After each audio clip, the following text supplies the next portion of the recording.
Book माई show juke box पेश करते हैं कॉमेडी सम्मेलन जस्ट प्रेस प्ले।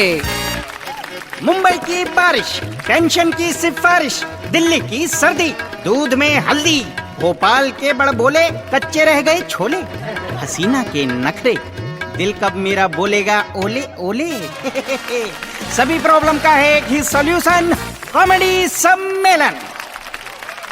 भैया अक्कल दाढ़ दुख रही है, कोई सॉल्यूशन है क्या? अबे अक्कल है नहीं, दाढ़ का क्या करेगा बे? खैर, मैं हूँ बिट्टू बावरा, जिसके पास है नए पुराने हास्य कवियों का पिटारा। आज कॉमेडी सम्मेलन में 3 नए कवियों का आगमन हुआ है। सर, ये आगमन मतलब? बेटा तुम मेरी हिंदी की चिंदी क्यों करना चाहते हो? आगमन होता है अराइवल। वो एरोप्लेन वाला? हाँ बेटा, अब तुम शटअप कर जाओ, नहीं तो हम डिपार्चर कर जाएंगे। वैसे आज की हमारी पहली पोएट हैं जूही। आइला चावला, जूही चावला। नहीं बेटा, उनको बुलाने का बजट नहीं है हमारे पास। तो स्वागत कीजिए पेशे से राइटर और पैसों से बैंकरप्ट जूही का। थैंक यू दोस्तों। जो कविता मैं सुनाने जा रही हूँ उसका शीर्षक है इत्तू सा आइंस्टाइन। जुगाड़ का जो साइंस है उसमें कर रखी है मैंने PhD। कद कुछ छोटा है मेरा, पर दिमाग चाइना का नहीं, इस बात की पक्की देता हूँ गारंटी। करोड़ों की आबादी में रोज खर्च होता हुआ एक आम सा इंसान हूँ। ऑफिस में भले इनविजिबल, बीवी बच्चों के लिए बच्चन सा महान हूँ। महंगाई की कढ़ाई में पक पक के अब खुद ही अपना दिमाग स्वाद अनुसार चलता है। जब बच्चे रात में आइसक्रीम की फरमाइश करें तो मौसमी बुखार का बहाना मुंह से नेचुरली फिसलता है। 500 रुपए के पॉपकॉर्न से दही भल्ले हैं भले, मूवी तो भाई रात की है, क्यों ना नत्थू से चाट खाकर चले। ट्विटर भी तो जुगाड़ ही है कि कम लफ्जों में ही काम हो जाए। जैसे ऋषि ने चलाया था दिमाग, हम तुम हो कमरे में और चाबी खो जाए। इत्तू आइंस्टाइन में अपने आप को ऐसे ही नहीं कहता। बारिश का मौसम तो कुछ दिनों में ही चला जाता है। 2 छातों पर पैसे कौन खर्च करे? जब आशिकी की पोज में चलना बीवी को भी अति भाता है। इत्तू आइंस्टाइन में अपने आप को ऐसे ही नहीं कहता। महंगाई और दिमाग की इस रेस में कौन है टॉम और कौन है जेरी, क्या फर्क पड़ता है? लाइफ की कार्टून फिल्म ऐसे ही चलेगी, जीत कभी तेरी कभी मेरी। दोस्तों, कहा जाता है जहां न पहुंचे रवि वहां पहुंचे कवि। इसीलिए अब हमारे कवि को स्टेज पर पहुंचाने का वक्त हो गया है। पेशे से इंजीनियर और पैशन से शब्दों की जोड़ तोड़ में माहिर, स्वागत कीजिए अंकित का। धन्यवाद दोस्तों। मैं हूं अंकित और आज की मेरी कविता का शीर्षक है निशाना चूक गया।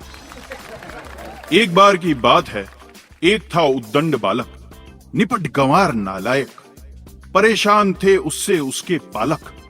बालक को थी बेहद बेहुदा बीमारी, बात बात पर गालियों की छोड़ता था पिचकारी। ध्यान दीजिएगा, बालक को थी बेहद बेहुदा बीमारी, बात बात पर गालियों की छोड़ता था पिचकारी। माता पिता हो गए थे परेशान, कैसे हो इसका निदान। तभी एक भद्र पुरुष ने उन्हें बताया, कठोर बाबा से तुरंत मिलो ये रास्ता सुझाया। दुखी दंपत्ति ने तुरंत ये कदम उठाया, बालक को लेकर कठोर बाबा के डेरे में डेरा जमाया।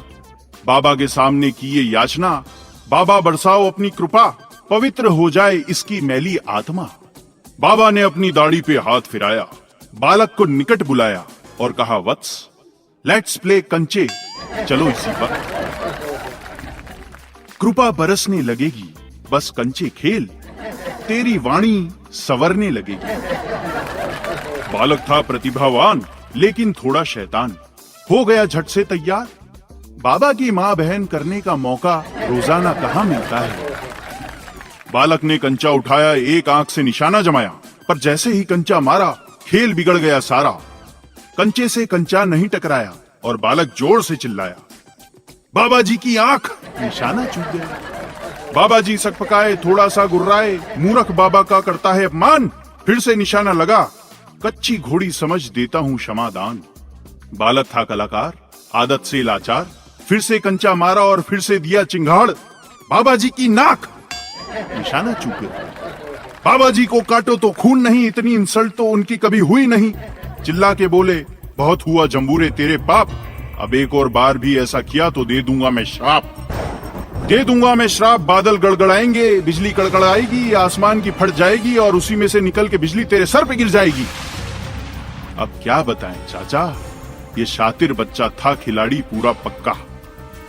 अपने अपशब्दों का जजमान, बाबा से बेहतर उसे कौन मिलने वाला था, उसका निशाना तो फिर से चूकने वाला था।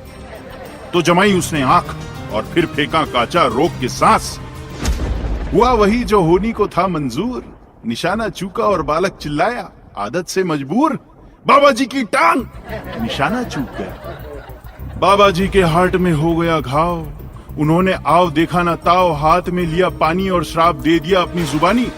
पत्ते लगे फड़फड़ाने, बादल लगे गड़गड़ाने, बिजली लगी चमकने, आसमान तक की लगी फटने।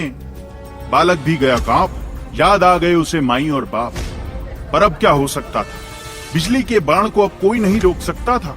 पर अब क्या हो सकता था, बिजली के बाण को अब कोई नहीं रोक सकता था। तो बिजली गिरी टपाक से बाबा जी की टाट पे और आकाशवाणी हुई। बाबा जी की टाट, निशाना चूक गया। Welcome back. Last but not the list, अब बारी है हमारे तीसरे कवि की। इन महोदय को लिखने और खाने पीने का बड़ा शौक है। इनकी सोच और इनका शरीर दोनों बेडोल है। ये यहाँ आए हैं, हम इनके बड़े आभारी हैं। प्लीज वेलकम हमारे पोएट वरुण। नमस्कार, बहुत बहुत स्वागत है आप सबका कॉमेडी सम्मेलन के इस एपिसोड में। और ये जो कविता मैं आज आपको सुनाने जा रहा हूं, इसका नाम है गहना। जी, मजे से सुनिए। ये अंग्रेजी भी बड़ी कमाल की जबान है, बहुत काम आती है हर खास व आम के। ये अंग्रेजी भी बड़ी कमाल की जबान है, बहुत काम आती है हर खास व आम के। प्यार करने के लिए इससे बेहतर कोई विकल्प है ही नहीं। बस 3 ही लफ्जों में मुंह की बात पहुंच जाती है कानों तक, एहसास दिलों तक पहुंचे या ना पहुंचे। बस 3 ही लफ्जों में मुंह की बात पहुंच जाती है कानों तक, एहसास दिलों तक पहुंचे ना पहुंचे। और लड़ाई झगड़ा भी हो किसी से, या बड़ी से बड़ी गलती हो जाए कभी, तो सॉरी कह दीजिए, संबंध सुधर जाते हैं तुरंत। गलती सुधरे ना सुधरे। बहुत बहुत शुक्रिया।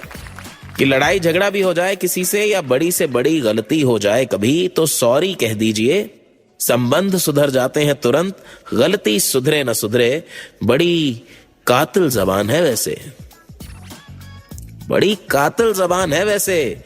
माँ को जलाकर मॉम और बाबा को मारकर डैड कर दिया है इस अंग्रेजी ने। माँ को जलाकर मॉम और बाबा को मारकर डेड कर दिया है इस अंग्रेजी ने। इसके दामन पर ऐसे खून के छींटे लाखों होंगे, मगर मुकद्दमा कोई नहीं। और अगर हो भी तो इसे क्या डर, आखिर उच्चतम न्यायालय की आधिकारिक भाषा जो है, उच्चतम न्यायालय की आधिकारिक भाषा है। लोगों में फर्क करना नहीं आता इसे। मामा, चाचा, फूफा सब अंकल हुए जाते हैं। जब मैं कहता हूं कि भाई 89 साल का हो गया हूं, तो मेरी 89 समझ नहीं पाती। उल्टा परेशान होकर पूछती है अपनी माँ से, मम्मी ये 89 79 होता है या 89? देखिए ना, कितनी चालाकी से सोने में खोट की तरह घुल मिल गई है हमारी बातों में अंग्रेजी। कितनी चालाकी से सोने में खोट की तरह घुल मिल गई है हमारी बातों में अंग्रेजी। वैसे ठीक ही तो है, सच्चा सोना गहना कहां बन पाता है। सच्चा सोना गहना कहां बन पाता है। धन्यवाद, बहुत बहुत धन्यवाद। तालियां तालियां तालियां। तो भाइयों और उनकी बहनों, आज के कॉमेडी सम्मेलन में बस इतना ही। अगली बार फिर मिलेंगे इन 3 कवियों के साथ कुछ और नई कविताएं लेकर। और हाँ, अगर आपके मन में कोई शिकवा, शिकायत या सुझाव हो तो हमें ईमेल करें jukebox@bookmyshow.com पर। अभी के लिए बिट्टू बावरा की तरफ से सायोनारा। ये था बुक माई शो जूक बॉक्स कॉमेडी सम्मेलन। अगले हफ्ते फिर मिलेंगे। Just press play. Audiomatic.